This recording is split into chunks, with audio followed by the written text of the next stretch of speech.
بسم اللہ الرحمن الرحیم۔ شروع اللہ کے نام سے جو بڑا مہربان اور نہایت رحم والا ہے۔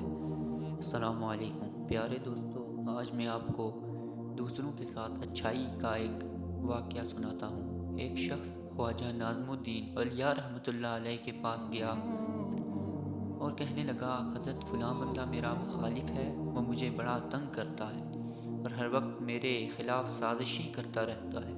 اصل میں وہ حضرت سے NOC یعنی اجازت نامہ مانگنا چاہتا تھا کہ اگر مجھے اجازت دیں تو پھر میں اس کو ذرا مزہ چکھاؤں گا۔ وہ کہنے لگا، حضرت وہ مجھے برا بھلا کہتا رہتا ہے، وہ میرے راستے میں کانٹے بچھاتا رہتا ہے۔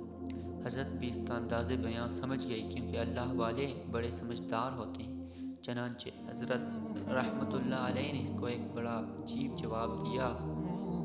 حضرت نے فرمایا، اے دوست، اگر کوئی تیرے راستے میں کانٹے بچھائے تو اس کے راستے میں کانٹے نہ بچھانا، ورنہ پوری دنیا میں کانٹے ہی کانٹے ہو جائیں گے۔ کاش ہم اس اصول کو اپنا لیتے۔ اگر کوئی ہمارے ساتھ برائی کا کام کر رہا ہے تو ہم اس کے ساتھ اچھائی کا معاملہ کر کے اس کی برائی کو ختم کرنے کا باعث بن سکتے ہیں۔ تو پیارے دوستو، اس واقعہ سے ہمیں یہ سبق حاصل کرنا چاہیے کہ کوئی بھی ہمارے ساتھ برائی کا معاملہ کرے، اس کو کبھی برائی کے ساتھ ختم کرنے کی کوشش نہ کریں، کیونکہ برائی کبھی برائی سے ختم نہیں ہوتی، برائی اچھائی سے ختم ہوگی۔ کوشش کریں اپنی زندگی میں ہر کسی کے ساتھ اچھائی کا معاملہ کریں۔